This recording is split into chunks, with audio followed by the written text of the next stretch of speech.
So, welcome back to Orange Hat Reviews, everyone. Hope you are all having a wonderful evening. I am back with guest choice reviews. I believe this is the fourth episode with Ambassadorial Wing or Ambassadorial Wing. How you doing, sir?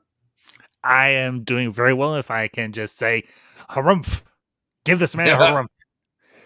It has been a little while. I'm glad to be back. I'm glad you're doing these, and as I said on Twitter, I am bursting to review this movie because I love Gene Wilder, I love Cleavon Little, and I love Mel Brooks, and this is one of his absolute greats, Blazing Saddles.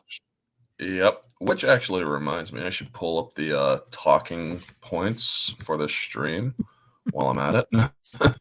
But yes, for those of you who do not know, Friday night's stream with Lola Meets did a movie that I hadn't seen, Phantasm.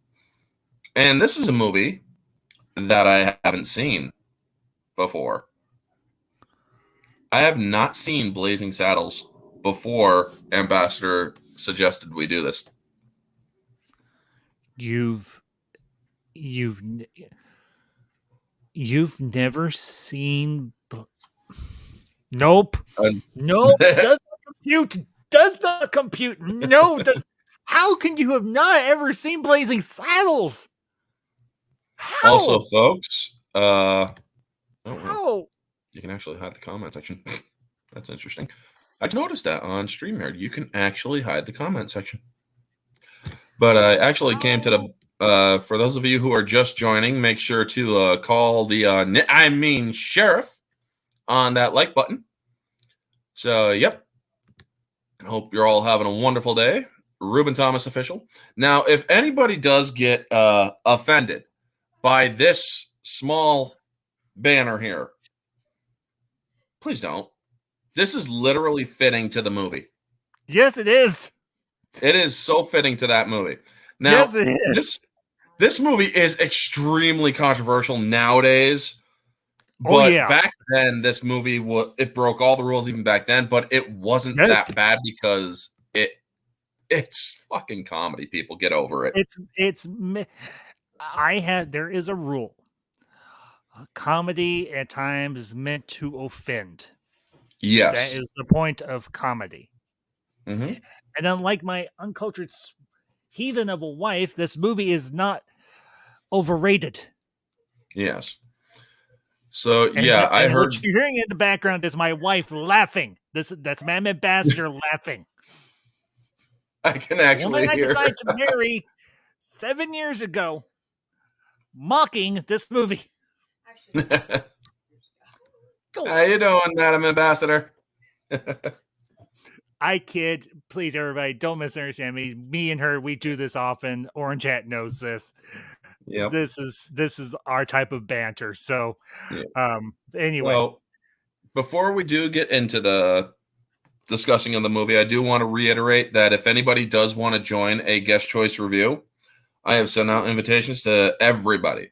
If you want to discuss a movie together, you get to pick the date, you get to pick the time. However, inside of this month right now, April, I am coming close to the limit to my StreamYard because I still do use the free time or the free version. I am going to start doing the 20 a month version for StreamYard. That's what so hopefully they'll let me pay 20 a month and not a bunch or $100. You can do monthly. That's how I do mine. So you should be good. So I'm gonna have to figure out how to get that or do that because it's like I want to pay monthly instead of by year's end. Yeah, you can do monthly. That's how I do my StreamYard. It's taken out once a month. So yes, I will be putting in the money for the StreamYard so I can do up clips and whatnot and all sorts of stuff. I'll eventually get around to it. And so I can also not be limited in case I need to do more than 20 hours a month. So if you do want to come onto my channel, pick a movie that we can discuss, You get to pick the date. You get to pick the time. You get to pick the movie. Mara Jade picked a movie that I'd never seen, Hot Fuzz, and I'm so glad that she did because it's actually a movie that I truly enjoyed watching. I love the Simon Pegg and Nick Frost movies; they're great. Oh, so And you've seen Shaun of the Dead, and at the World's oh, End. I've seen Shaun of the Dead. I haven't seen World's End though, but I know that they're all part of the ice cream company trilogy thingy. You Yeah, know what? I actually got all 3 on digital for Christmas a couple of years ago and everything. neat. Maybe a couple months down the road, if you're still doing this and you'd like to have me back on, we can both watch at World's End Oh, yeah. and we can review it. Because Sure. I haven't had the chance to watch it, but I love, like you, I love those movies. I do. I love Oh, Shaun of the Dead, I love Hot Fuzz. So, I'll definitely think about renting it if it comes or when I get around to it. okay. So yes, if you guys do, also remember if I get to 1,000 subs before the 1st of June, meaning you have until 11:59 and 59 seconds Eastern Standard at April 30th to get me to 1,000 subs. The second the stroke of midnight hits on June 1st is when it's over. But if I do get to 1,000 subs before June 1st, my hair, my beard, my mustache, all of it will be dyed orange for a ridicule celebratory stream. I will let you guys clip. I will let you guys do screenshots. I will let you do all of it. And if you want me to freaking pose or say something stupid, I'll probably drink a little to loosen up my inhibitions so that I can actually do it. So, yeah, if you guys want to ridicule me, this is your one and only chance. Because if I have to hit it, if I do hit it after June, I'm only doing a celebration stream where you can ask me any questions you want and all that other shit. But if you do it before June, it's all orange. Let's get this man to 1K because I want to see the orange beard. Yeah. Of course, I would that's love why to get I'm actually growing out the scruff because yes, it looks scruffy, I know, but I'm growing it out for that specific purpose. If you guys get it to 1,000, I will dye this all orange. You guys can make fun of it. You guys can throw the jabs. You guys can do all of that. You can plaster it all over Twitter. You guys can do it all. So yes, get me to 1,000 subs by the end of April 30th. You got it. I only have 124 subs to go, so I'm pretty sure I can reach it. Well, if I might plug my channel real quick, I am 12 Yes, away. plug yours. I am 12 away from 500, so I'm a little bit behind you. You should definitely be at 5. You should definitely have been to 500 by now.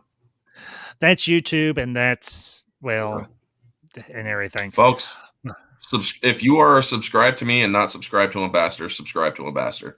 He does great streams. He does great discussions. The dude is awesome. Well, once we hit 500, I'm going to do my first giveaway, which will be a 4K copy of The Fifth Element, one of my all-time favorite movies. Nice. And as a bonus prize, I will also be giving away a theatrical movie poster of the teaser poster for Avengers Endgame. And we will do a watch along for Galaxy Quest. And I will also be doing a name reveal, my first name. I will reveal my first name live on air. Seriously, who is this? So, hold on 1 second, folks. So, once we get to 500 over on the Ambassadorial wing, we will have a massive blowout. We'll do a giveaway. We'll do the watch party. We'll do the name reveal, the whole shoot match, the whole Megillah. So, pass the word along to your friends. Let's get Orange Hat to 1,000. Let's get me to 500. And, well, maybe onward to 600. Who knows? While he's answering his phone, I'll go ahead and just give a few initial thoughts on Blazing Saddles. I was first introduced to this movie back when Blockbuster was still a thing. I might as well do a series of videos talking about the movies that I was introduced to when Blockbuster was still a thing. And he's back.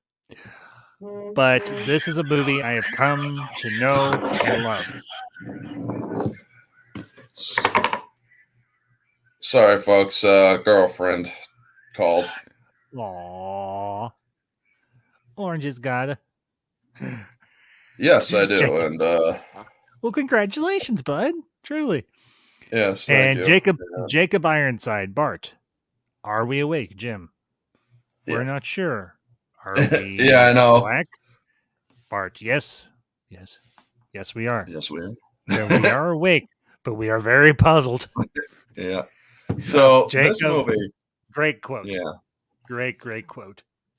So into the talking points. Yes. Let's get into it. 1990 or 74, Mel Brooks did the movie Blazing Saddles, a comedy starring Mel Brooks, Cleavon Little, Gene Wilder, and many others. This movie was distributed by Warner Brothers and shot on the Warner Brothers lot. Yep. And other places. Yep. And I like how the title and credits go through quickly and how they actually burn through the WB. Yes. And the song, it's a nice movie. Like I said, folks, this was my very first time actually viewing this movie. And I really love the song, the Blazing Saddles and song and whatnot. And when I saw this movie and it finally got to the kicking off the movie with the shaky cam on top of the rail car and whatnot. And then they start just pounding into the more well, I'm just going to out and out say it was racist dialogue. Back then, racial slurs were a plenty. It was, they were dropping the N word, the C word for Chinese. Yep. Oh my God, they said it all. And I'm like, oh wow, they went there. Oh wow, oh shit, they went there. I mean, that's literally what I was. That's how I react. I'm like, okay, they went there. Oh shit. They just went there. Doc that bleep a day's pay for sleeping on the job. Yes, sir, Mr. Taggart. Dude literally drops because it's 120 degrees and it's more like 114. Guy drops. Doc that pay for sleeping on the job. Yeah, it's like, holy shit. It's like that meme that. Go ahead. They went there. It's like that meme that you see nowadays. Yeah. Mel Brooks woke up and chose violence. Yes, he chose violence against racism. And I awoke and chose racism for Blazing Saddles. Let's just say that. Oh my God, Timmy! But the to dude mock that did those Timmy, the dude that did those Timmy videos. God bless him, Mark Ambrose or whatever his name is. Yeah. So Frankie Lane's the theme song. Yep. And it's glorious. They definitely could not. Yes, Frankie Laney did the theme song. They definitely couldn't make that. If I wish they would remake this film today. No, all the way exactly the way it was. Not remake it, but like re-release it in theaters. Yes. I would love to see this movie on big screen, but no theater would have people's heads would explode if they did. Oh, it would be all glorious. The right heads would explode. Yes, it would be glorious. Because this movie would trigger the woke crowd like you wouldn't believe. Hard. So hard. Y'all know me, folks. I am anti-woke. I want all of them just go away. Yeah. Go away and let's have fun. But yeah, as I was saying, go ahead. Sorry. And when in the talking points I have, it's like I like the authenticity at least. because back then, these were terms that were used. These were terms that these people used. So it really isn't that bad if you think about it. It's historically accurate. Yes, it is because In that um, context. yes, in that context, the first time I watched this movie because I rewatched it just the other day, and me and my mom, my mother ambassador, as I refer to her, we went to Blockbuster and we were looking through the shelves, and I went over to the classic movie section. I pulled this off the shelf. I was like, "Hey, mom, have you ever seen this?" She's like, yes, I have." I was like, "Is it any good?" She's like, yes." I was like, "Okay." So we went and rented it. But before I put it into the VCR, she's like, "No, okay, I better warn you now. This movie has a lot of language." I'm like, "Well, I'm Yeah. used to that. I went to high school." She's like, "No, this movie was made in the 70s." I'm like, "Okay." She's like, she's like, "There's a lot of racial slurs in this movie." I'm like, "Oh."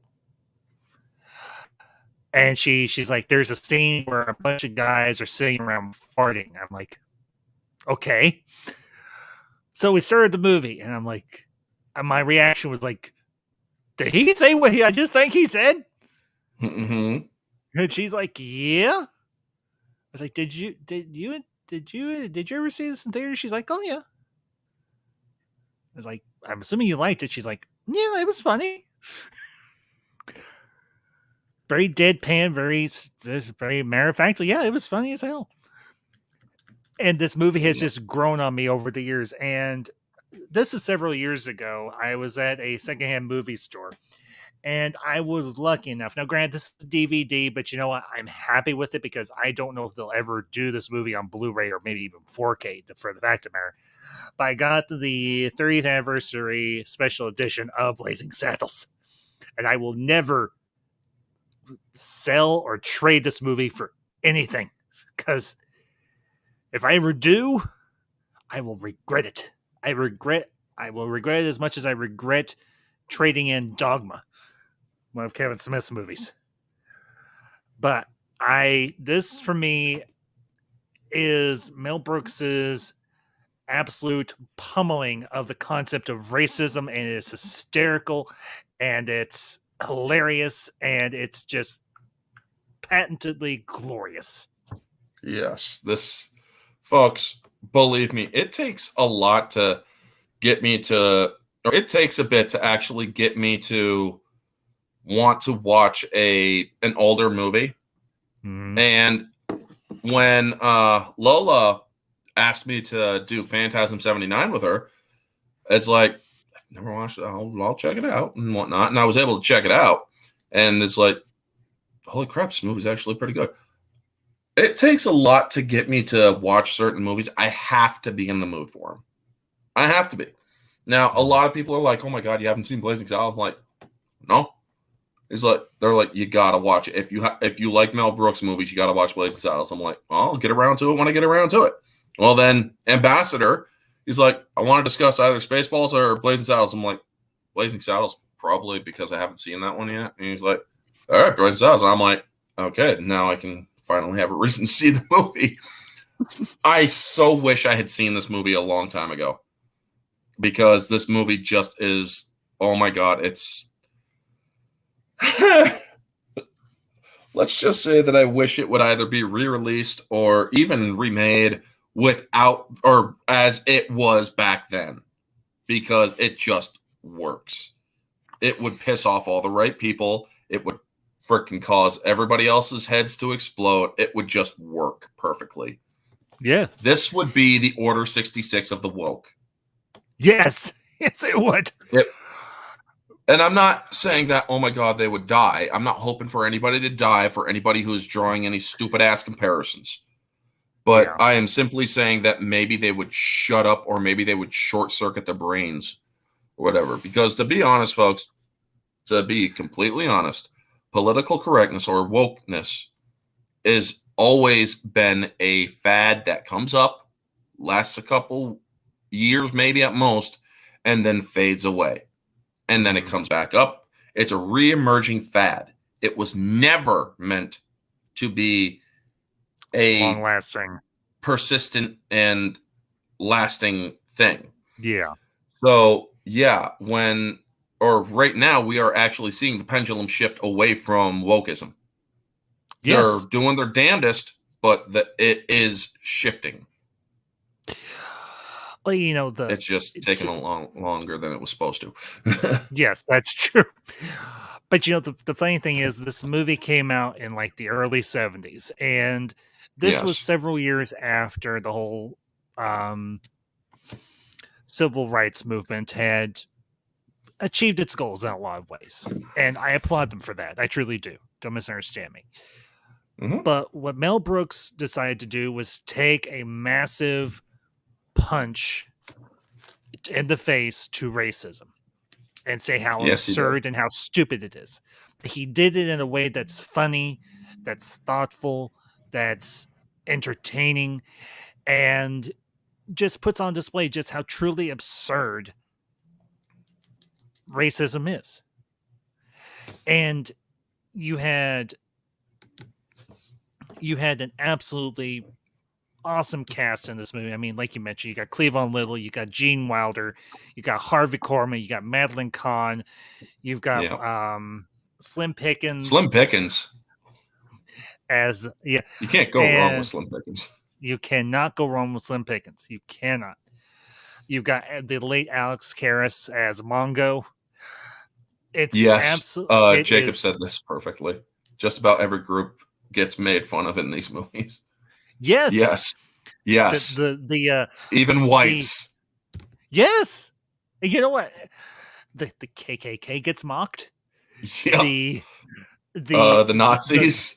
The Nazis get made the fun Nazis of. get mocked. The KKK, the Taliban. Well, before the Taliban was ever the Taliban.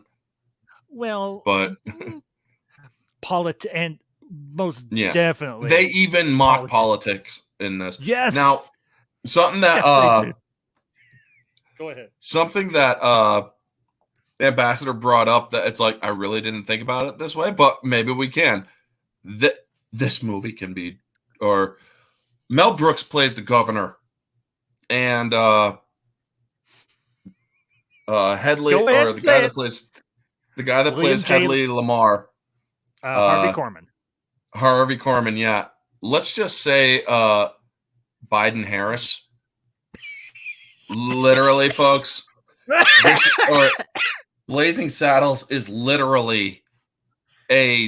could literally be considered a political allegory for the Biden administration. Yes.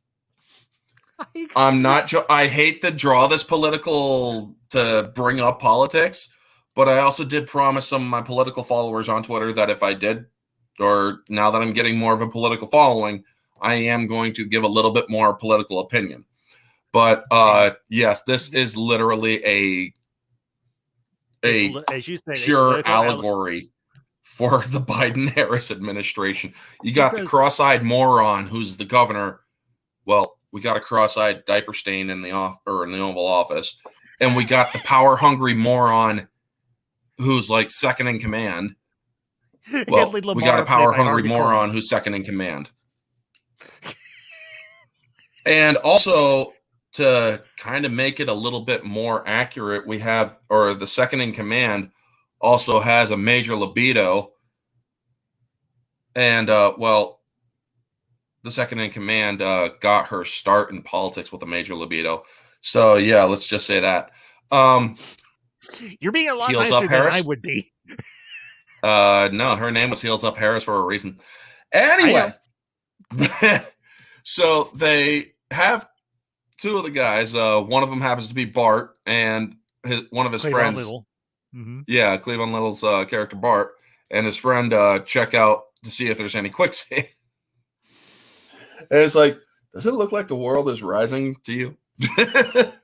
I'm like, oh my god! Wherever it is, I hate it. Yeah, and they get stuck in quicksand, and the guy's going, like, oh my god, we got to get him out of there, or we can't let this happen. So they throw the rope and they pull out the cart. We just saved an $800 cart. Okay, Slim Pickens' character, Mr. Taggart, is like, yeah, he's an idiot. What? He is hysterical in this movie. He absolutely is. And he makes a comment. Well, ain't no since you boys laying out in the sun, it's not like you're gonna get a tan anyhow. And I'm like, Yeah, oh yeah, there are racial jokes in this. oh, It's like, like oh damn, they actually went there. Yeah. And Now, also folks, to the chat, Price is Right reviews. Price, it's good to see you, buddy. Yeah, it is always good to see it. He really knows how to bring relevance of real life into his spoofs in the most hilarious way possible. Except that this actually is more fitting to today than it was back then. But it's still relevant. It was equally relevant back then. Relevant back then. Yeah. Yeah. Because we also had I believe we had an idiot in office back in '74, even though I wasn't born. I wasn't born either. Diaper stain in the Oval Office. VP seems to have a laughing condition like the Joker. Well, yeah. Didn't anybody know that she went to the dentist office a little too much? Because that's all she does in public press. Yeah. His laugh. Yeah. I mean, Kamala Harris. Okay. Could you imagine Lepetamain and Lamar doing any type of press junket in this movie? at the same time. It would have been beyond. Oh my gosh! It would have been beyond unbelievably incoherent. Yes, it would have. And then they're like, okay, well, we're gonna have to figure out their Rock Ridge, and then they start discussing Rock Ridge and how they need to clear out Rock Ridge and whatnot. And so we then get to Headley Lamar's character, and he's hearing a bunch of noise outside, and they're literally, or the Hangman, which this was his original movie that he was from, is also the same Hangman, I believe, from Robin Hood Men in Tights. I believe so. Yes. And it's like, holy shit. Now I know why everybody laughed when they saw Robin Hood Men in Tights when I was younger, because they recognized the Hangman from Blazing Saddles. Well, this dude is about to hang a guy in a wheelchair. Yes. And then, the next time when Hadley sticks his head out the window, he's about to hang a guy on a horse, and the horse has a freaking noose around the horse's neck too. He's hanging everybody. And Tager gets all freaked out when Boris, the Hangman, pulls the lever to hang him, and he's like, "It's okay." I mean, he literally just jumps over to Headley. Yeah. And I'm like, holy shit, man. And you also see Headley start fondling Justice because when he's going through his little maniacal dialogue. Oh, I want and I'm like, badly. Yeah, it's like, I can't look away, but this is so horrifying. and then freaking Slim Pickens Taggart is like, well, we could always ride in and 36 them or something like that. And he's like, what do you mean? Rape all the women and kill all the men? And I'm like, and the guy's like, too Jewish. I'm like, oh shit. No. Well, no, here's the joke is, I got it. We'll kill the firstborn in every household. Oh yeah, the firstborn. And Lamar says, like, too Jewish. Yeah. I'm like, and the thing holy is, fuck. Mel Brooks himself, obviously, as everybody knows, is Jewish. He's Jewish. He's poking fun at his own culture. But you know what? It works. Yeah, it does. Well, then the raping suggestion and whatnot, and I'm like, oh my god, really? And so then we get to the sacking of Rock Ridge. After. Oh, you've got to mention the ballad of Rock Ridge. Yes, the ballad of Rock Ridge. There was a peaceful called town Rock Ridge, where people lived in harmony. Yes, they describe everything in this movie in song. There wasn't a misery. Yeah. And then all of a sudden it started. A pack of Murray's band of thieves. Yeah. And they actually show coming in. Go ahead. Yeah. And one of the things I noticed was there's a scene where a horse trips or slips and falls. That was actually not meant to happen. if you pay attention to that horse that actually slips and falls and the guy gets off and the horse runs off because it was not meant to fall. And so the dude just decides to act in the scene and just smack a dude with a money bag. And I'm like, holy crap. And then they're pulling another guy away. Well, that's the end of this suit. Because he gets dragged away in mud. And then there's another guy where they knock over the shower house and the guy's covered in lather. He's trying to cover himself. Yep. He's like, and they're beating up, pounding on a woman. A little old lady. She's like, isn't this just horrible? And she's just going, have you ever seen such cruelty? I'm like, oh my God. And then we get to the how they sing their little lament. Their hymn. And how their town is literally turned to shit. And they say it in the church. Yes, they sing it in the church and whatnot. They say that word in the church, and you're like, oh my. And you know what? As a Christian, I the humor is not lost on me because that's the last word you would think you would hear inside a church. But perhaps in a frontier church, that might have actually happened. Not to mention the pastor says, "Oh dear Lord, are we doing the right thing or are we just jerking off?" I'm like, yeah, Father. Believe me, folks, for a person who was actually in church when a person stubbed their toe and literally went "fuck" in the middle of a church during a sermon, let's just say that the priest doing the sermon, he looked up and he's like, he grinned a little before he went back to what he was doing, and the person sat down, put his head down, and he just wished he could have shrank. But yeah, I imagine everybody else was looking over at him. Well, you know what? If you've ever run your foot into a pew, you know how much that hurts. Mm-hmm. You better be wearing steel-toe boots, otherwise you're going to be, or you broke your toe. But anyway, everybody in that town is named Johnson. And I gotta laugh at that. Van Johnson, Howard Johnson, Howard Johnson, Johnson and Johnson. I know. I'm like, okay. Go ahead. Holy shit! No, you go. Okay, and the town drunk, Gabby. Oh, what was his name? Gabby Thomas or something like that. He was played by Foster Brooks, who was often known for playing a blind, stinking drunk. Yes. Oh my God. This movie was the first movie to ever break the fourth wall. Yes, because they literally ride out of the movie. Yes. Well, not to mention. Yeah. Go ahead. Well, you go ahead. Headley actually breaks the fourth wall partway through the movie where he's talking about how am I going to get rid of these people, and he looks at the camera. He's like, "Why am I asking you?" I know, right? I don't get my kicks from cocaine. Yeah. Jacob, yes. Yes. From champagne. Ooh. Yeah.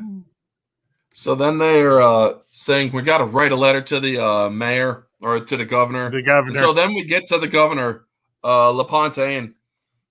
Lapatamain. Lapatamain. And it's Mel Brooks. He's cross-eyed. He's freaking motorboating this woman before, or he's motorboating the secretary. During a cabinet meeting. During a cabinet meeting. Yeah, she's dressed like a Vegas showgirl. Yes. I mean, folks, this movie, like I said, this movie breaks all the rules. I mean, it's pretty much Biden's cabinet. Minus the showgirl. Yeah. And it's like, what is this? They're putting a bunch of stuff in front of him, explaining what it is. It's like, well, at least he has the, at least Mel Brooks had the smarts to ask, what is this? Where you got the other guy, I don't even know what I'm signing here. Sign. He's like, cookie, ice cream, sign. I mean, this movie is just pure. It is the purest and most accurate demonstration of the Biden administration. Or politics in general. Or politics in general, yeah. it's all a freaking idiocy, but it's the most accurate when compared to the Biden administration. Yes, I will agree.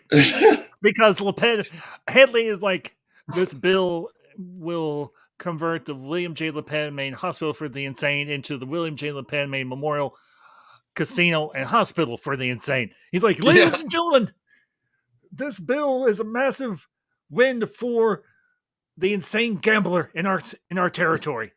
Yeah. Like, what? Holy shit. And it sounds like one of the inane ramblings you would hear from our current president. Mm-hmm. Except by Mel Brooks, and it's meant to be funny. Yeah, and then they pull out the freaking paddle balls. And he's like, and they're like, this thing is defective. And so Headley just starts, of course, oh, stop in a show off. And then they go, give it a harumph. That man didn't harumph. Give that man a harumph. Yeah. You better watch your ass. Yeah. You better watch your ass.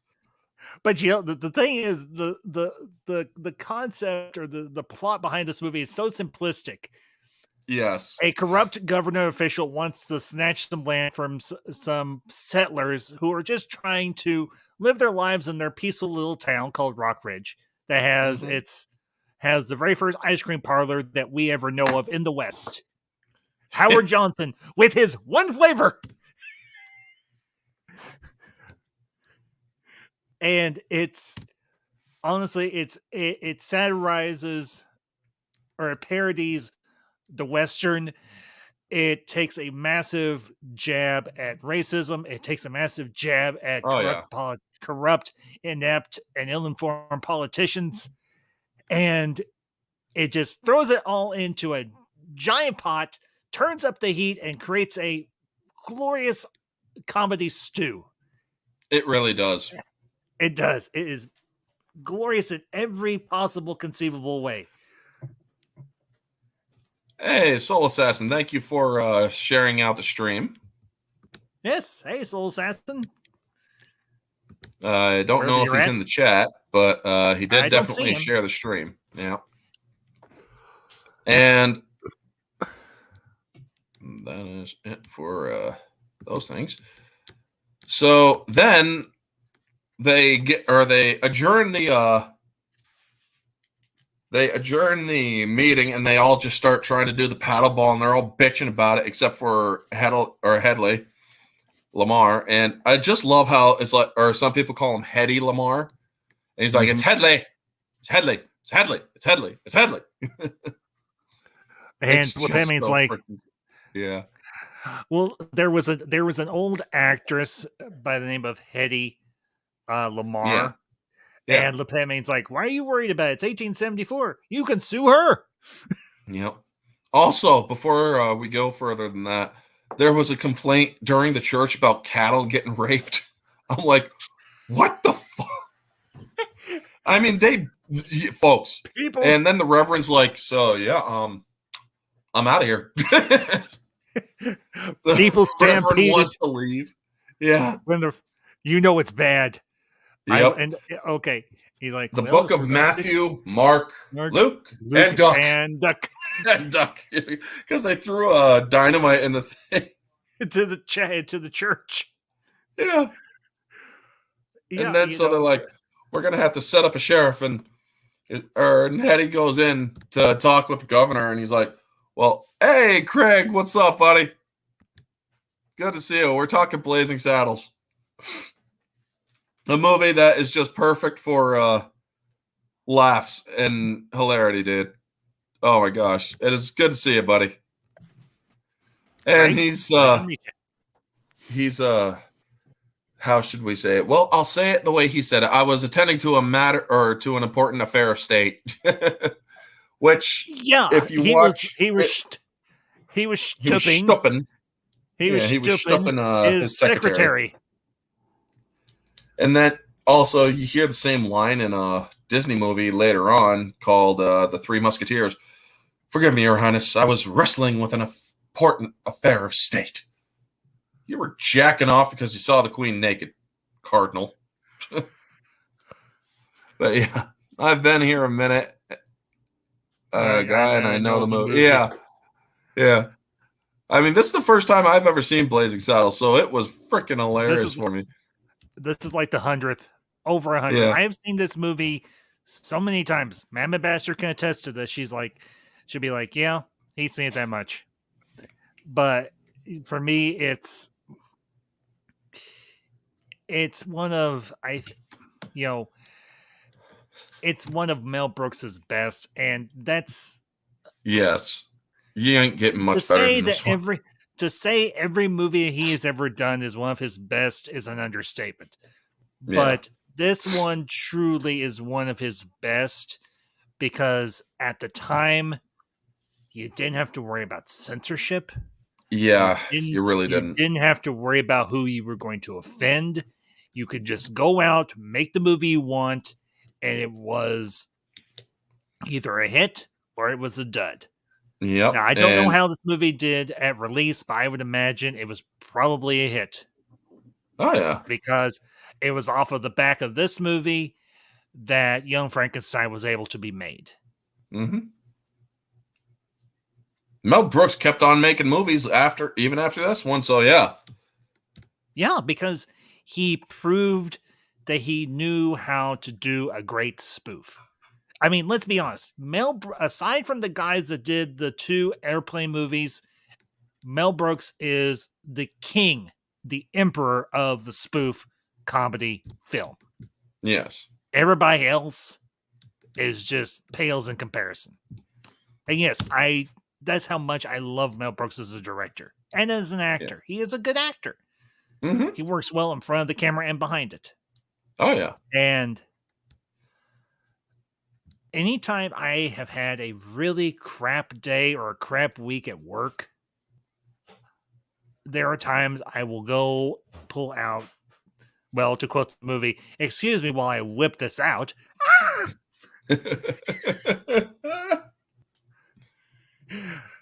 I will pull out one of his movies and I will just laugh my head off. Yeah. Let's see. Jacob Ironside, did y'all know Tarantino got some of his ideas for Django Unchained from Blazing Saddles? Jacob, that would not surprise me in the slightest. Would not surprise me at all. And Mel Brooks has no shame in his spoofs, and that's why most of his spoofs were so successful and hilarious. Exactly. Yes. He did it all, and people who got to an uproar, he's like, shut up. This is just it's comedy. Deal with it. It's, as I said at the start of this stream, comedy is meant to be offensive. Yes. It's supposed to make you feel uncomfortable, but it's also supposed to make you laugh. And that's the point. Mm-hmm. That's the other thing. Good comedy is supposed to parody suffering. And this movie does that perfectly because you've got the suffering of those that have been marginalized, other races in particular, but you're also satirizing the true incompetency and idiocy of politicians who are so who were so disconnected from their own constituents. Well, to quote one of my all-time favorite movies, McClintock with John Wayne, they think that Indians are something in in front of a cigar store. Yeah. The portrayal of Lepidamine and Lamar in this movie is perfect in a lot of ways for how a lot of people, even back then, but especially now, view the politicians. Mm-hmm. And they're a bunch of all brain dead idiots. Yes. That in some instances have to wear the word gov on the back of their suit to identify themselves as the governor. Mm-hmm. He was motorboating his secretary and he wasn't even wearing any pants. Yeah. It's just so then we get the town is looking out for their new sheriff, and they got Red up there, and he's like, "The sheriff's coming." Gabby. And then or Gabby, yeah. And he's like, "It's okay." And then he takes another look. It's a goddamn ding. The sheriff is like, ding. He said, "What?" He said, "The sheriff is near." He's like, "God dang it. Gosh dang it, God flab it. I said the sheriff is a ding." Like I said, folks, call the the sheriff on that like button. Well, not to mention the whole scene where Lamar is trying to convince Lepidamine to send Bart as the sheriff, and he's like, "Are you crazy? The man will be killed in less than a day." And Lamar's like, "It doesn't matter. It'll get you in the annals of Western history." And the first black sheriff. To get the first black sheriff and get you a cabinet position, or dare I say, and Bart's like, dare. Yeah, dare. The presidency. Dare. Hail to the chief. Hail to the chief. Could you imagine Lepidamine as an actual president in that era? He would have been as inept as Biden is now. Yeah. And that's saying something. Yeah. But yeah, the one thing we haven't really commented on, and we can get into this now that we're introducing, or we're talking about Bart. Cleavon Little as Bart. Perfect. Absolutely perfect. I don't know much about his acting, but damned, that was perfect casting. The guy is just freaking hilarious. Yes, he is. Well, not to mention, it's when he goes out into the town for the first time, and he's like, "Good morning, ma'am. Isn't it a lovely morning?" And the old lady looks at him and says, "Up yours." Up yours, N-word. Yeah, up yours, N-word. And he goes back into the sheriff's office, and Jim is like, "What did you expect? Welcome to our town. Marry our daughter. These are the common clay of the New West. Morons." And they both start breaking up laughing. And they just broke up. There were so many times in this movie that I noticed that the people, or that they lost their expression that they were supposed to have. It just broke out laughing. I mean, that was one of them. But they filmed it because it just worked. The actor said he's Higgins from the actor that said that he's Higgins. Yeah, Howard Johnson. That was the same actor from Magnum P. guy who played Higgins. I was like, wait a minute. The first time I watched this, I was like, wait a minute, I know that guy. And Mother Ambassador was like, yeah, that's Higgins from Magnum P. I'm like, yeah, I know. And then we get Gene. He did movies. And then he rides in, and everybody wants to shoot him. So what does he do? He freaking holds himself hostage. And he's like, and then he backs it up, and it's like, is somebody going to help that poor man? And then he closes his door. Man, that is so much better. These people are dumb. Oh, baby, you are so talented. And these people are so dumb. These people are so dumb. The way he says it. I don't know. If you could request Mel Brooks to make a new spoof, what would you have him do?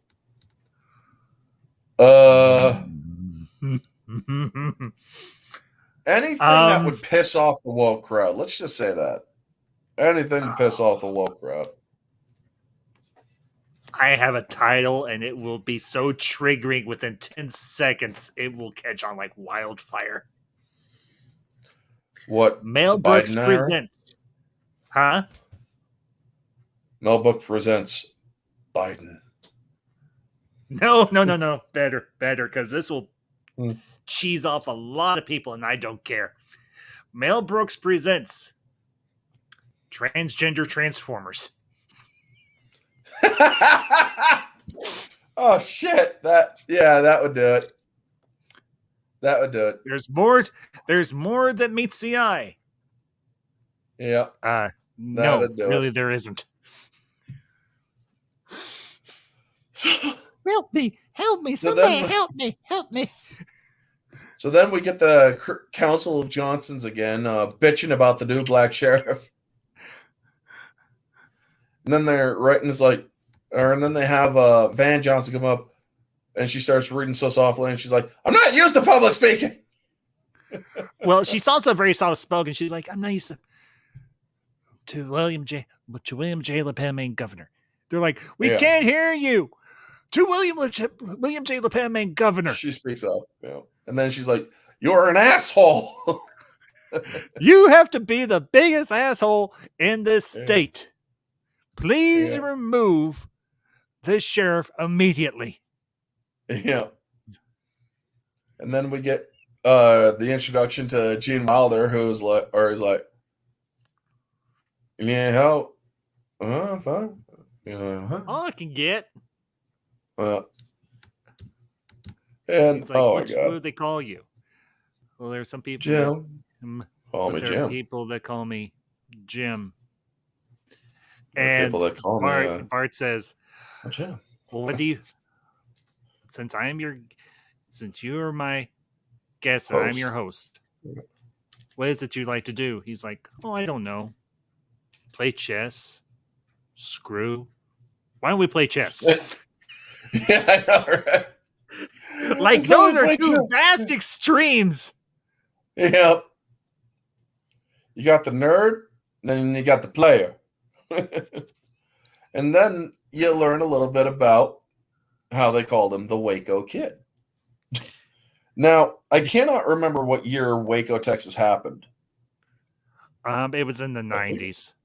Yeah. Yeah, okay, so Waco hadn't happened yet, but apparently they knew about Waco in other news. So he's like, "I used to be the quickest draw in the world, or in the West, in the world."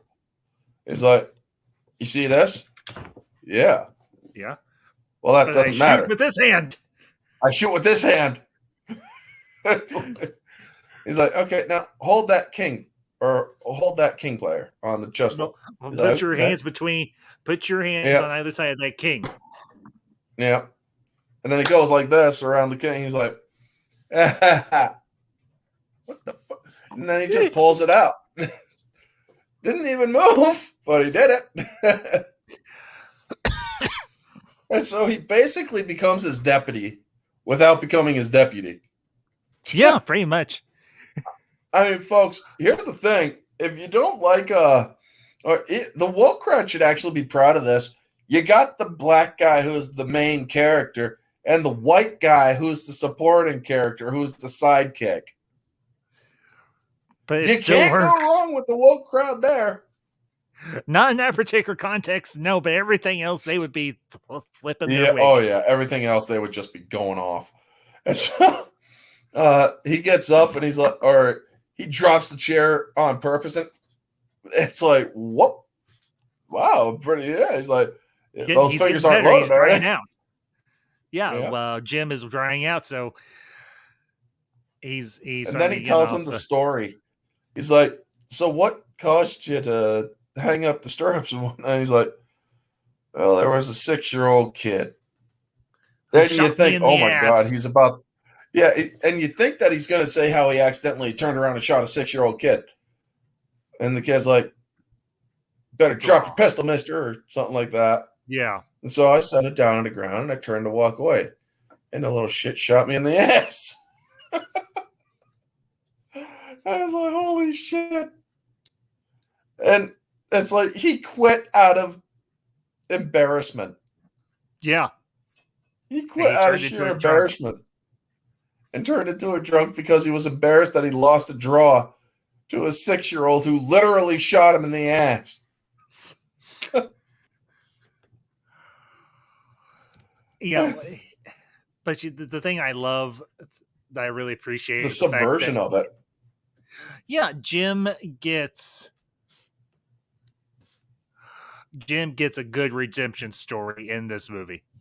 Oh yeah, and you're like, I wish Gene Wilder had done more movies. I know he did quite a few, but I wish he would have done more. But unfortunately, because of his mental state, he didn't. But we still have movies like this and Willy Wonka and the Chocolate Factory, and all the movies that he did with Richard Pryor. And I would be absolutely thrilled as all get out to see someone of Gene Wilder's comedic timing alive now or working in movies now, because we need another Gene Wilder badly. Yeah, we really do. Because the man could act, he could sing, he had great comedic timing. He was just, it's just a shame they couldn't do more for him. That's the thing that stinks. Because he became a recluse, essentially. Yeah, after a while he did. Yeah. And can anybody hear me clearly? Because I'm getting the weak Wi-Fi signal, so... You're coming through clear on my end, so... all right, good. Yeah, you're coming through clear on my end. I can hear you 5 by 5. I heard 5 by Ive. 5 by 5. Yeah, no, I know you said 5 by 5, but it came out 5 by Ive because of the jump in the signal. Gotcha. I will be right back, folks. I'm going to actually see if I can get the router reset so it can possibly come in clearer. Unless it's coming in clear. Yeah, it says it's coming in clear, so. Yeah, you're coming. Let's see. Price is right. We need a new Mel Brooks. We need a new Mel Brooks to make better spoofs today that doesn't care about offending anyone. And Price says you're good on my end. So, I've had the same thing happen. Yeah. Another thing I wanted to mention, and that's, of course, the introduction of Mongo.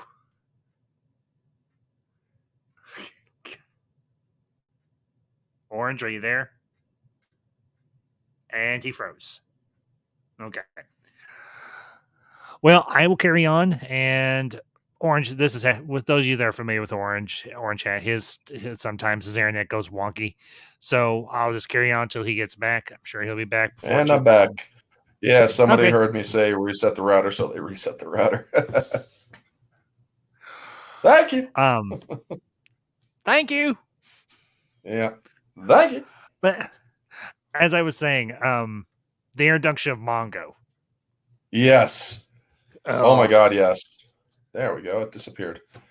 And all the guys that were going to shoot the sheriff are out in the outskirts, the ones that sacked the town, and you get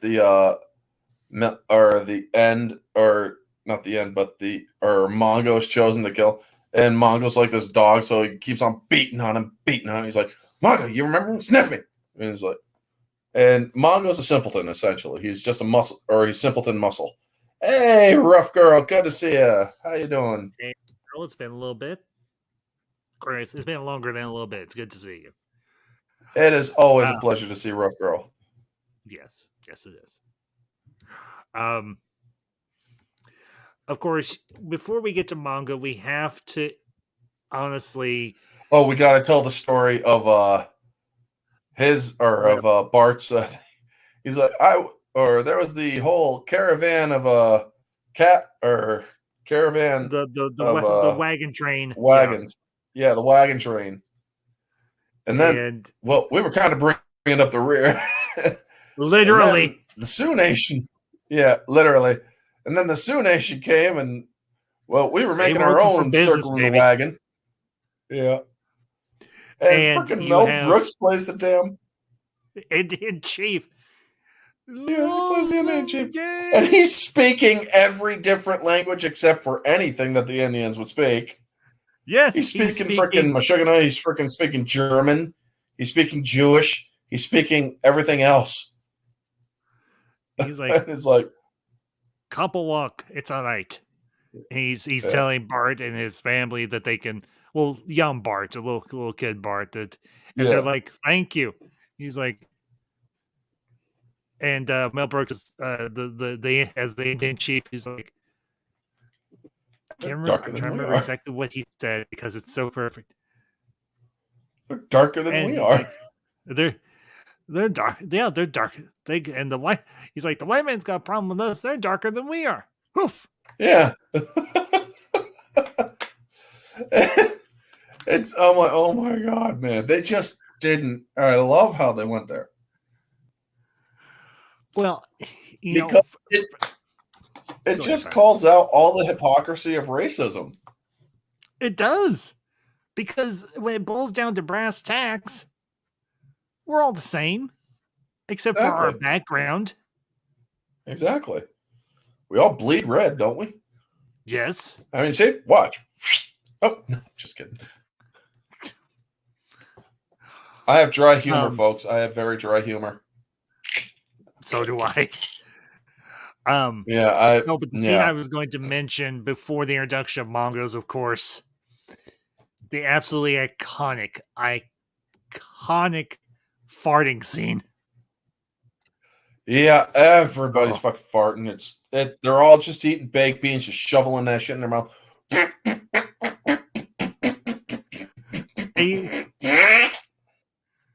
Here's the funny part. They actually edit that scene for television because they think it's too gross. So the guys are just getting up and I am not. I am not. My God. They actually edit that scene. Now, here's the other thing. We can get to it when we get to it. But there's actually an edited version of the introduction or the musical number by Lily von Stupp. Oh, my God. Yeah. But we'll get to her when we get to her. Yeah. And so then they get the Mongo, and they're like, you got to kill the sheriff. So Mongo goes in on a big-ass white bull. Yep. And one ass cheek says yes, the other one says no. And then they're like, hey, you can't go in there. He punches out the fucking horse. I'm like, oh, shit. Now, obviously, he doesn't actually punch out the horse, but they make it look good, thankfully. Yeah. But Alex shit, because you could see the guy yank the rein. Yeah, you could. It all worked, but you're like, there's one guy that's like, Santa Maria, it's Mongo. Yep. You're seeing everybody freaking run because it's Mongo. Then he goes in and he's causing a bunch of ruckus in the saloon. And so they're like, Sheriff, we need your help. Oh, now it's Sheriff. Yesterday, I wouldn't get the time of day. Yeah. And then as the one guy's leaving, he's like, the idiots! The sheriff's going to do it. The idiot's the sheriff's gonna do it. And he's like, and freaking Gene's telling him, he's like, Mongo, don't shoot him or don't do that. That'll just piss him off. Yeah. So what does Bart do? He pulls out a classic Bugs Bunny bit. And Kamen Rider is good to see. Candygram. He's like, Candygram for Mongo. Mongo like candy. And he's like, how'd you figure that out? He's like, well, that was easy. But he's like, he'll be getting the copyright for the Candygram bit. Yeah. And they literally play the outro to Merry Melodies. Yeah, when Mongo blows up. That one. And then he's like, Mongo love candy. Love candy. I'm like, oh shit. Well, they got Mongo. And it's like, holy crap, man. So then we get Headley in the car or in his bathtub. Hey, Riot. You have not heard? Well, I can understand how you may not have heard of Blazing Saddles, but this is definitely one that you would want to see because it is so fucking great. It is hilarious. Yes. And Taggart comes. Take it from two old guys. Yeah. Taggart comes in and he starts trying to find the froggy. He's like, "What froggy? And you see this fucking thing, and it's a little squeaky frog that he's freaking out over. And I'm like, oh my God, really? It's fucking hilarious. Hey, Phil TMNT, good to see you. Hey, Phil. Been a little bit. Getting quite a few people dropping in. Thank you so much. Yes, thank you. And so they're like, we're going to have to come up with a new plan. And so they decide to get Lily von Stupp, I believe. Yeah, Lily von Lily Stupp. von Stupp, played by Madeline Kahn. May she rest in Yep. peace. Yep. One that And she sings the most hilarious song because freaking the dude is telling him or giving her a task to seduce and then abandon the sheriff. Yeah. Then it's like, why not just kill him? If I mean, shit, give her a freaking derringer, get him in there. There you go. You know, but no, seduce him and then abandon him. Break that his will crush his spirit. Yeah. And Madeline Kahn, she was, this was not her first time working on a Mel Brooks movie because she played the Roman queen. What was Nymphonia or something like that in History of the World Part 1. And she is just as good in this movie. I mean, she did several movies in Mel Brooks's during his run as a director. And she was just great as Lily in this movie. But she ends up being the one that gets enamored with Bart. And I don't know if you know this. Go ahead. No, you go ahead, dude. This is guest review. Okay, anyway. She does her musical number where she's talking about how she's just tired of being hit on by men constantly. Yeah. Now, the alternate take, she does the same song, but her costume is completely different. Because essentially, well, for those of you who have seen the movie, she's essentially dressed in lingerie. She's wearing a black lace corset, black underwear, black stockings, black garters, black nightgown, very sheer nightgown, and black high heels. In the TV version, she's wearing like a one-piece showgirl's costume, essentially. So, but the song itself is so hysterical. I don't want to ruin it for those of you that have never seen the movie. I cannot say with any more stronger wording. If you have never seen Blazing Saddles, go check out this movie. It is legitimately hysterical. But it is, I imagine not many in your audience are overly sensitive. No. It takes a massive punch to the face of racism and leaves it with a black eye the size of Texas. Yeah. But it is, Lily invites Bart back to her dressing room, which back in those days was a big deal when the head showgirl would invite you back to her dressing room. And instead of where is it available? Riot, you can I think you can rent it or buy it on YouTube. Yes, you can or you might be able to get it on YouTube. I will see if I can do another screen pass. I should be able to do another screen pass, Riot, and you know what? I'll actually check that out right now. But keep going, Ambassador. Okay. Essentially, Bart ends up unintentionally seducing Lily. Now, there is a very off-color scene where Lily turns off the lights. And she's like, I hear how your people are gifted. Gifted. Gifted. If you get the wordplay here. And you hear something unzip or rip open. Now, there's an outtake and everything. There's actually a deleted scene on the DVD, or if they've done it on Blu-ray yet. I don't know if they've done a Blu-ray transfer of Blazing Saddles. But Bart essentially says, sweetheart, you're sucking on my elbow. Oh, instead of...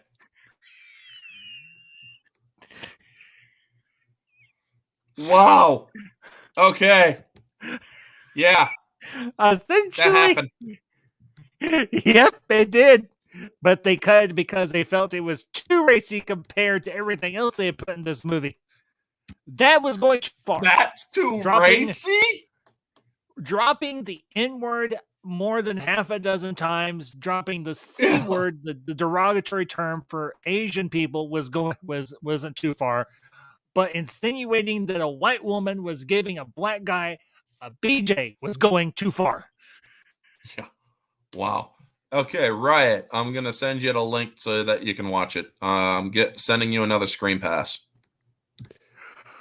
But the next day, there you go. Lily, or maybe it's that same night, whichever the case may be.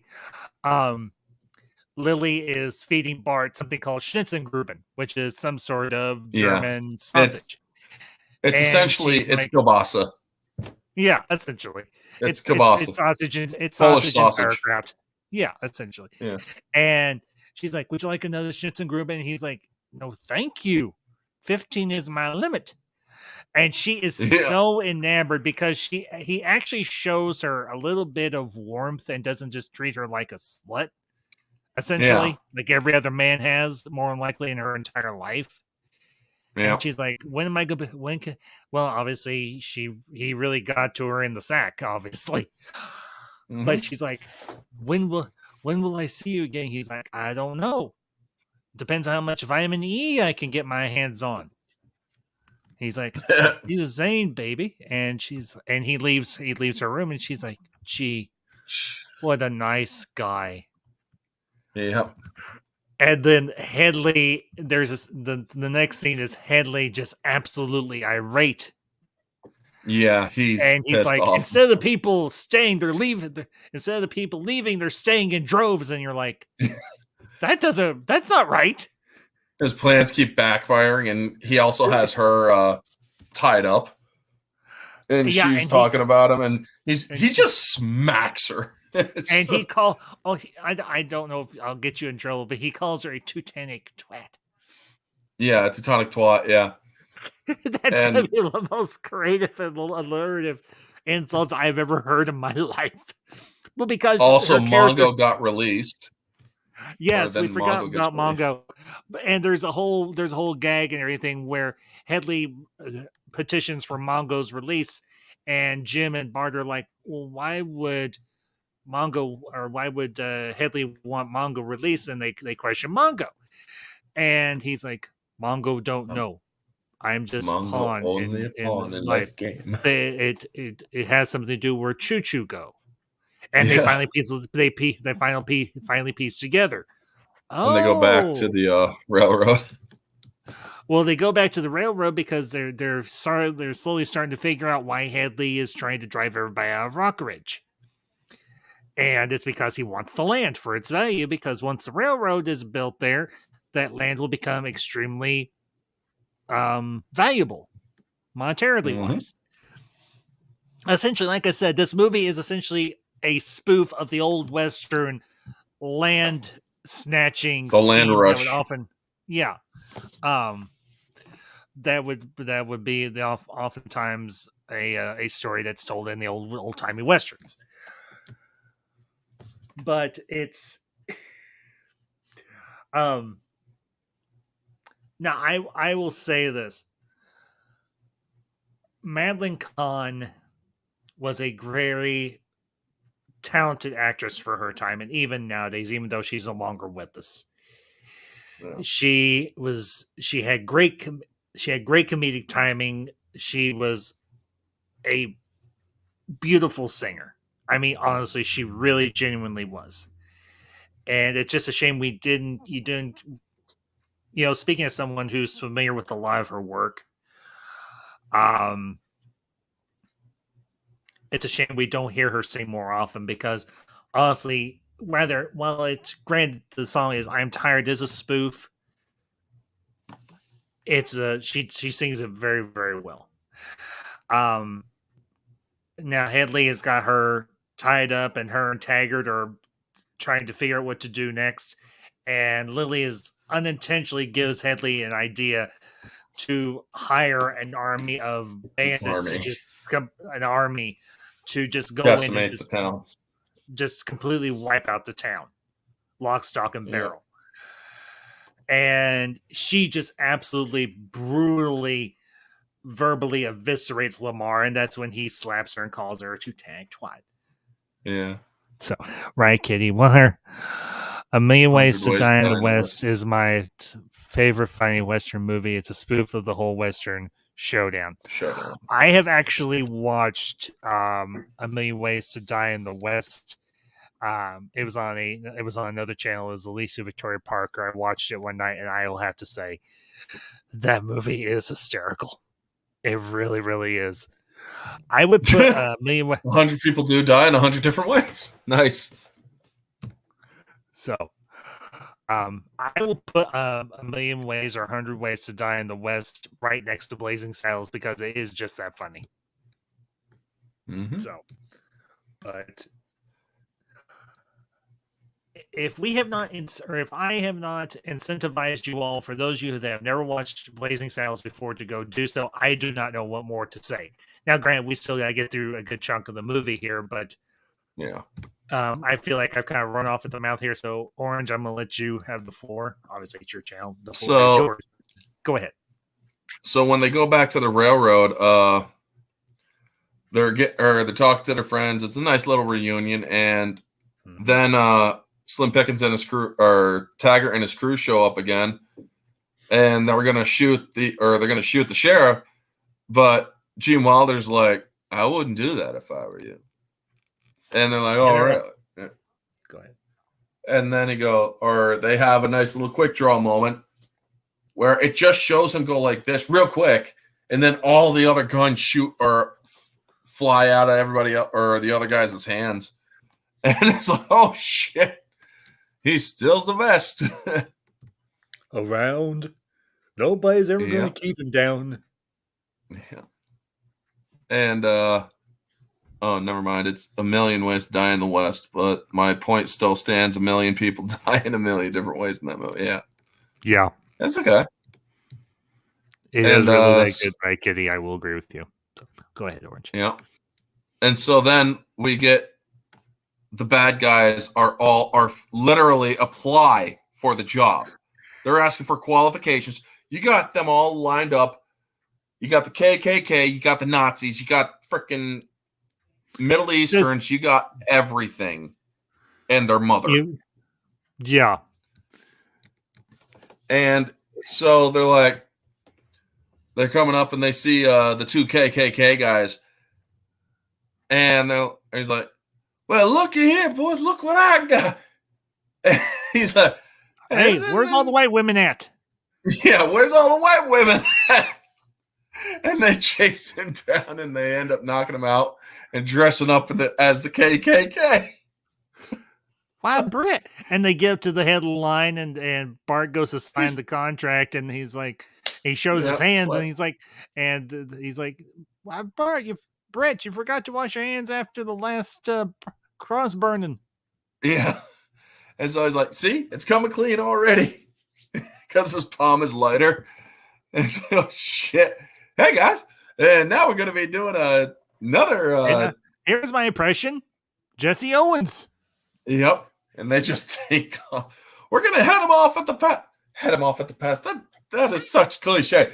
Bam! Cliche. His foot. Fucking shoots his foot. It's so great. And so, yeah. So then they have to come up with the plan to save Rock Ridge. And so they go back to his friend. And Ironside, yes. Yes, right, Kitty? If you like funny westerns, check out Support Your Local Sheriff. It's free on YouTube. Okay. Yeah. James Garner. Yeah. Oh my, great movie. And so they have the railroad workers get a bunch of wood and nails and all that and such. And so they're like, well, what are we going to do? We're going to build a replica of freaking Rock Ridge. And they're like, okay, well, how are we all going to do it? We don't got the manpower. Well, glad you asked. And then they show all the workers, and they all don't want to do it because of racism and whatnot. And they're like, no. Well, that's the thing, guys. You want to live or not? It's basically, do you want to live or not?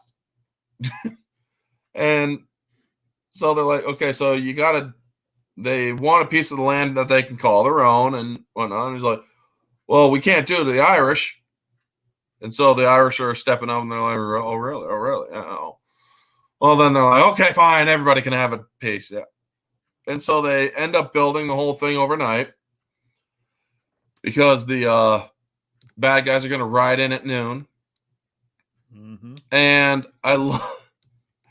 then they're like, okay, but once they start riding in, we're going to have to slow them down. So they build a fucking toll in the middle of the damn area. It's like, we need a shitload of dimes. It's like, what the fuck? I mean, building a goddamn toll in the middle of the West, folks, so that the horses could go through. And it's like, well, they finally got through the toll. And so they go into the town. Okay, we need you to shoot the bombs because the dynamite didn't go off. So he's about to shoot when the freaking Reverend starts speaking. And he's like, shit. And then he shoots, and you see. Keep this man's eye keen. And they're like, yeah, shut up, Reverend. Yeah. And when they're showing the explosions, you're seeing like fake horses and fake people flying up. And I'm like, oh my God, it almost looks real. Because the thing is, when they show these explosions near these horses, dude, folks, I would have to go through the credits to see if there's the saying that no animals were harmed in the making of this film. Probably was. Because I'm guessing there was, and I'm guessing I wouldn't see it. It's like, holy shit. Because I was just seeing a ton of these explosions near these horses. And I was like, yikes, how are these people still alive? Well, here's the thing. The charges they may have used may not have been as powerful as they may have appeared. But for the distant shots, they may have used more powerful explosives. Yeah, definitely. I mean, holy Jesus is right, Riot. I mean, I'm not kidding.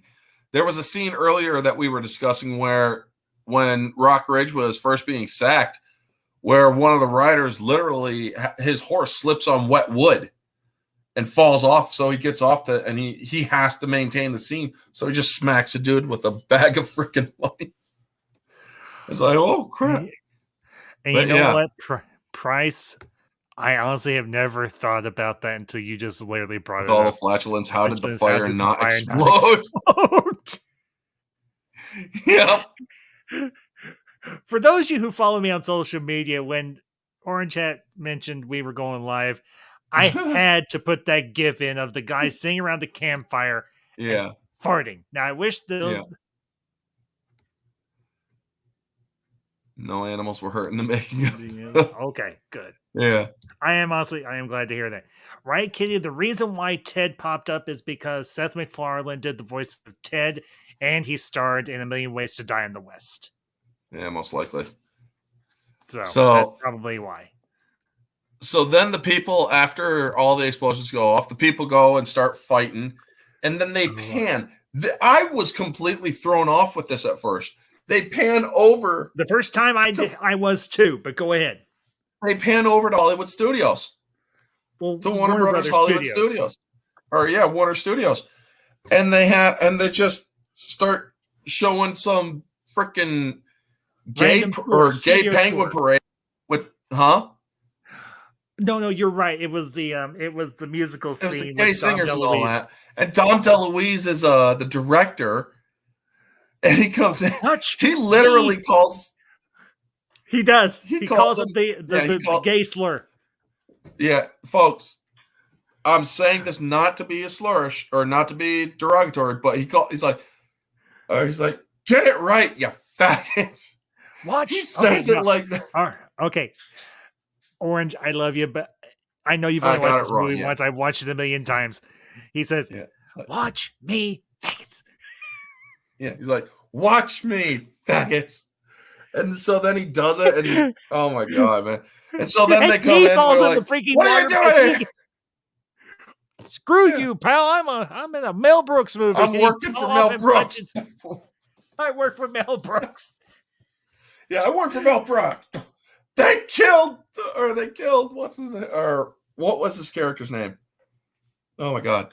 But yeah, and then it spills over, or then you see the Hollywood cafeteria or the Warner Brothers cafeteria, and everybody's getting their food, and you see freaking Adolf Hitler and all sorts of other characters. Yeah, they got me until this time, and it's like after the bunker scene. Yeah, after the bunker, and I'm out.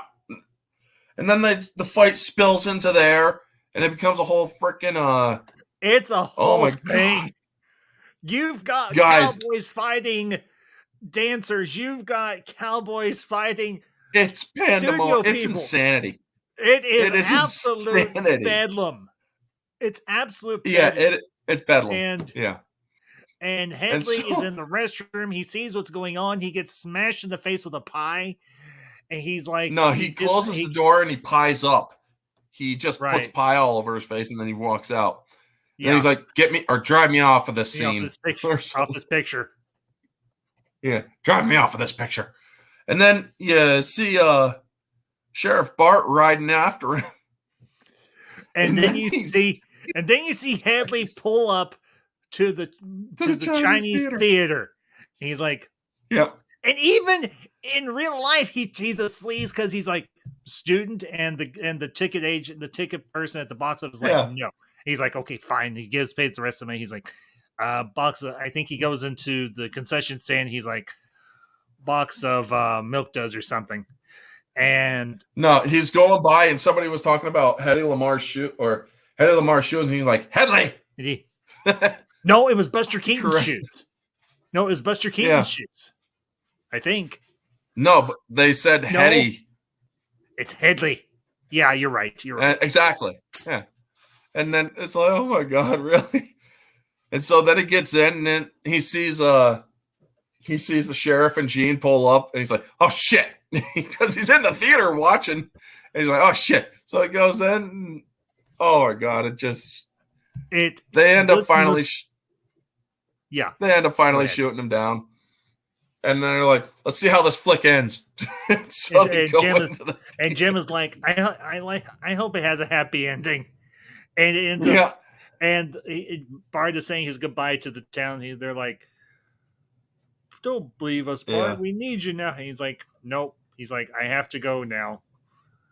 Yeah, and he gives off this whole thing, and it's just a bunch of bullshit. And so he's right, and you see Gene still eating popcorn on the set. He's like, "He's somebody go with you," and he's like, "Sure, why not?" He's like, "Where are you heading to?" No place. Oh, nowhere special. No place special.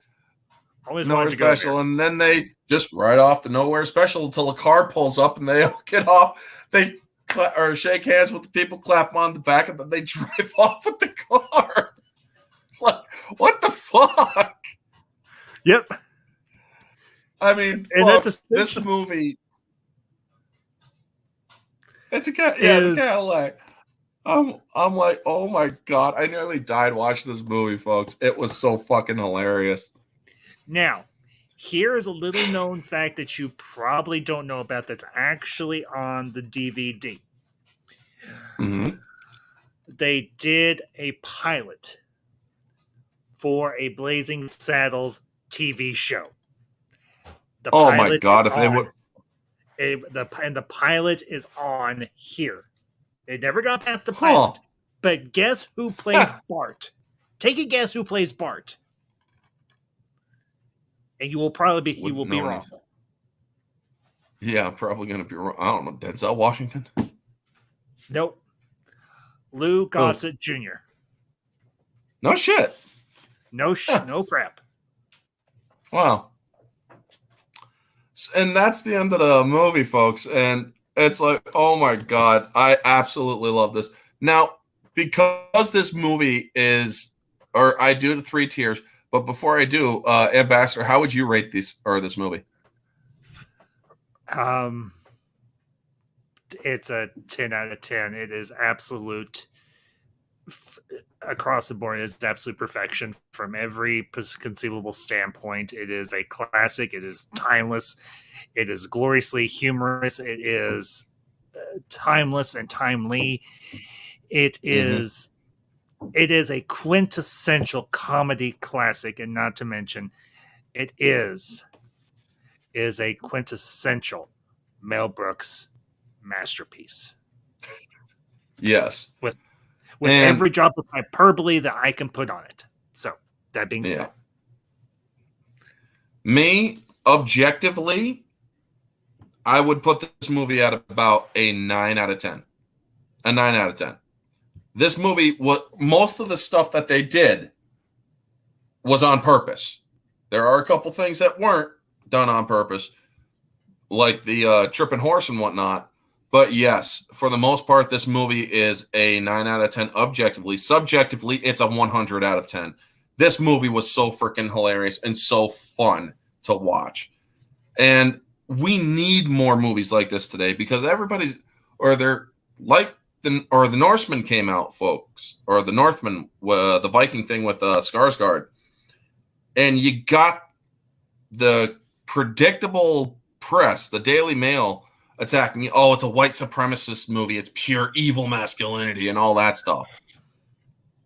Well, now, let me ask you something, Daily Mail. What would you think about Blazing Saddles? Oh, it's so great. Yeah, right. Really?